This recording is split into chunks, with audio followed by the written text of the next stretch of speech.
வணக்கம் சமூகவியல் ஒரு பார்வை என்ற யூடியூப் சேனலில் இன்று நம்ம பார்க்க போகிற தலைப்பு குப்தர்களின் சமூக வாழ்க்கை. குப்தர்களின் சமூக வாழ்க்கையை பற்றி நம்ம பார்க்க போகிறோம். குறிப்பாக இதற்கு முன்னாடி வீடியோ வந்து குப்தர்களின் பொருளாதாரம் பற்றியும், அதற்கு முன்னாடி வீடியோ வந்து குப்தர்களுடைய அ நிர்வாக முறையை பற்றி நான் வந்து போட்டிருக்கேன். இப்போ வந்து குப்த பேரரசுடைய சமூகம் சார்ந்த தகவல்கள வந்து நம்ம இங்க பார்க்க போறோம். குறிப்பாக வினா விடையில டிஎன்பிஎஸ்சி வினா விடையில கேட்பதற்கான அதிகமான வாய்ப்புகள் இருக்கு. அந்த வகையில பார்க்கும்போது குப்த பேரரசு உடைய சமூக வாழ்க்கையை பார்ப்பதற்கு முன்னாடி நம்முடைய சேனல சப்ஸ்கிரைப் பண்ணுங்க. நம்மளுடைய சேனல தொடர்ந்து ஃபாலோ பண்றவங்க வந்து கீழ வந்து குறிப்பாக கமெண்ட்ல வந்து ஹாய்ன்னு ஒரு மெசேஜ் அனுப்புங்க. சரிங்களா? உங்களோட நான் தொடர்ந்து பயணிப்பேன். இந்த தலைப்புக்கு போயிடலாம். குப்த பேரரசு குறிப்பாக குப்த பேரரசின் சமூக வாழ்க்கை எப்படி இருந்ததுனாக்கா, 4 வர்ணாசிர முறை வந்து பின்பற்றப்பட்டிருக்கு. சார் 4 வர்ணாசிர முறை என்பது என்ன அப்படின்னு பார்த்தீங்கன்னாக்கா, குறிப்பாக பிராமணர்கள், சத்திரியர்கள், வைசியர்கள், சூத்திரர்கள் இவர்கள் வந்து அவர்களுடைய தொழிலுக்கு ஏற்றவாறு அந்தந்த வகுப்பினருக்கு வந்து செயல்பட்டு வந்தாங்க. அந்த முறையானது குறிப்பாக குப்தர்களுடைய காலத்தில பின்பற்றப்பட்டிருக்கு அப்படின்றாங்க. குறிப்பாக மனுவின் சட்டங்கள் வந்து அங்க பின்பற்றப்பட்டிருக்கு. பெண்கள் ஆனவர்கள் பார்த்தீங்கன்னாக்கா, ஆரம்ப காலகட்டங்கள்ல அப்பாவுடைய பாதுகாப்பு, தந்தையோட பாதுகாப்பிலும், அடுத்து கணவருடைய பாதுகாப்பிலும், அதற்கு அடுத்தபடியாக பார்க்கும்போது மூத்த மகனின் பாதுகாப்பில் இருக்க வேண்டிய ஒரு கட்டாயத்தில் காணப்பட்டனர். அது மட்டும் இல்லாம பலதாரமான முறை வந்து குப்த பேரரசில் வந்து பின்பற்றப்பட்டிருக்கின்றாங்க. ஆ அரசர்கள், சிற்றரசர்கள், இளவரசர்கள் உள்ளிட்டவர்கள் வந்து 1க்கு மேற்பட்ட மனைவிகள வந்து மணந்து கொண்டாங்க அப்படின்னு சொல்லிட்டு குறிப்பிட்டிருக்காங்க. எடுத்துக்காட்டுக்கு அப்படின்னு பார்க்கும்போது, குபேரநாகா மற்றும் துருபசுவாமினி.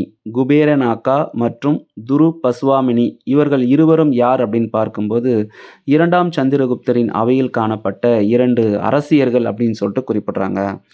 2ஆம் சந்திரகுப்தருக்கு 2 அரசியர்கள் இருந்திருக்காங்க அப்படின்றத நம்ம இதன் மூலம் தெரிஞ்சுக்கிறோம்.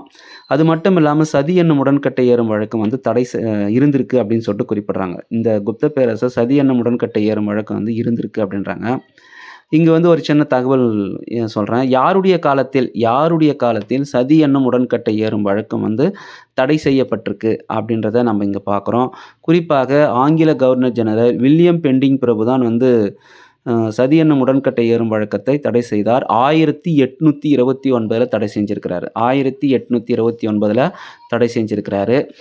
இதற்கு உறுதுணையாக இருந்தவர் யாருன்னு பார்க்கும்போது, ராஜாராம் மோகன் ராய். புரியுதா? இவர் வந்து இந்திய சீர்திருத்தவாதிகளின் முன்னோடி அப்படின்னு சொல்லிட்டு இத குறிப்பிடுறோம். ராஜாராம் மோகன் ராயுடைய உறுதுணையோட சதி என்னும் உடன்கட்டை ஏறும் வழக்கம் வில்லியம் பெண்டிங் பிரபு 1829ல வந்து முடிவுக்கு கொண்டு வந்தார் அப்படின்னு சொல்லிட்டு குறிப்பிடுறாங்க.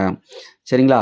அதற்கு அடுத்தபடியாக பார்க்கும்போது, இவங்களுடைய அடிமை முறையானது பார்த்தீங்கன்னாக்கா, மேலைய நாடுகள்லேருந்து பின்பற்றப்பட்ட ஒரு முறை அப்படின்றாங்க. இந்தியா வந்து ஒரு அடிமை முறையின் நிறுவனமாக இல்லாமல் போனாலும் கூட, குப்தர்களுடைய காலத்துல பல வகையான அடிமைகள் வந்து முறைகள் வந்து பின்பற்றப்பட்டிருக்கு அப்படின்னு சொல்லிட்டு இங்க குறிப்பிடுறாங்க. சரிங்களா? இதுதான் வந்து இவங்களுடைய சமூகம். அடுத்து நம்ம பார்க்கறது வந்து மதம். மதத்தை பொறுத்தவரையில பார்க்கும்போது வேதகால சடங்குகள் குப்தர்களுடைய காலத்துல வேதகால சடங்குகள் வந்து மீண்டும் புத்துயிர் பெற்றது அப்படின்னு சொல்லிட்டு குறிப்பிடுறாங்க. அது மட்டும் இல்ல, குறிப்பாக சமுத்திரகுப்தரும் அஸ்வமேத யாகங்களை வந்து பின்பற்றியிருக்காங்க. அஸ்வமேத யாகம் என்பது என்ன அப்படின்னு பார்க்கும்போது, குறிப்பாக குதிரைகளை பலியிட்டு யாகம் செய்வதே அஸ்வமேத யாகம் அப்படின்றத நம்ம இங்க தெரிஞ்சுக்கிறோம். அது மட்டும் இல்லாமல் குப்தர்களுடைய காலத்தில் பார்க்கும்போது உருவ வழிபாடு பின்பற்றப்பட்டிருக்கு அப்படின்னு சொல்லிட்டு குறிப்பிடுறாங்க. குறிப்பாக இந்து மதமானது பார்த்தீங்கன்னாக்கா சைவம், வைணவம் என 2ஆக இவர்களுடைய காலத்தில் பிரிந்தது அப்படின்னு சொல்லிட்டு குறிப்பிடுறாங்க. மேலும் பௌத்த மதமானது பார்க்கும்போது இவங்களுடைய காலத்தில் ஹீனயானம், மகாயானம் என 2ஆக பிரிந்தது. இருந்தாலும் பௌத்த மதம் குப்தர்களுடைய காலத்தை தொடர்ந்து வந்து நன்கு வளர்ச்சி அடைந்தது அப்படின்னு சொல்லிட்டு குறிப்பிடுறாங்க. இந்த வீடியோவில் நம்ம பார்த்த தகவல்கள் குறிப்பாக குப்தர்களுடைய காலத்தில் சமூக வாழ்க்கை எப்படி இருந்தது, அடிமை முறை எப்படி இருந்தது, மதம் சார்ந்த தகவல்கள் என்ன அப்படின்றத நம்ம இங்கு பார்த்துருக்குறோம். சரிங்களா? நம்மளுடைய சேனலை சப்ஸ்கிரைப் பண்ணுங்கள், ஷேர் பண்ணுங்கள். அது மட்டும் இல்லாமல் நம்முடைய சேனலை தொடர்ந்து ஃபாலோ பண்ணுறோங்க. ஹாய்ன்னு ஒரு மெசேஜ் அனுப்புங்க, கமெண்ட் பண்ணுங்கள். சரிங்களா? குறிப்பாக குப்தர்களுடைய காலமானது பார்த்தீங்கன்னாக்கா பொற்காலம் எப்படி இருந்தது அப்படின்றத அடுத்த வீடியோவில் நான் கண்டிப்பாக போட போகிறேன். ஏனென்றால் குப்தர்களுடைய காலம் வந்து பொற்காலம் என்பது வந்து மிக மிக முக்கியமான ஒரு டாப்பிக்கு. சரிங்களா? அடுத்த வீடியோல குப்தர்களுடைய காலம் எதை அடிப்படையாகக் கொண்டு பொற்காலமாக அறிவிக்கப்பட்டது அப்படின்றத நம்ம இங்க பார்க்க போறோம். அடுத்த வீடியோவுல பார்க்கும்போது அவங்களுடைய கலை, கட்டடக்கலை எப்படி இருந்தது? அவங்களுடைய காலத்துல அறிவியல் வளர்ச்சி எப்படி இருந்தது? இலக்கியங்கள் எப்படி இருந்தது? அப்படின்றத அடுத்த வீடியோவுல பார்க்கலாம். தொடர்ந்து நம்முடைய சேனல ஃபாலோ பண்ணுங்க, ஷேர் பண்ணுங்க, கமெண்ட் பண்ணுங்க. கமெண்ட்ல வந்து நம்மளுடைய தொ சேனல வந்து லைக் பண்றவங்க, ஹாய்ன்னு ஒரு மெசேஜ் போடுங்க. சரிங்களா? உங்களோடு நான் தொடர்ந்து பயணிப்பேன். வெற்றி உங்களுக்கே. நன்றி.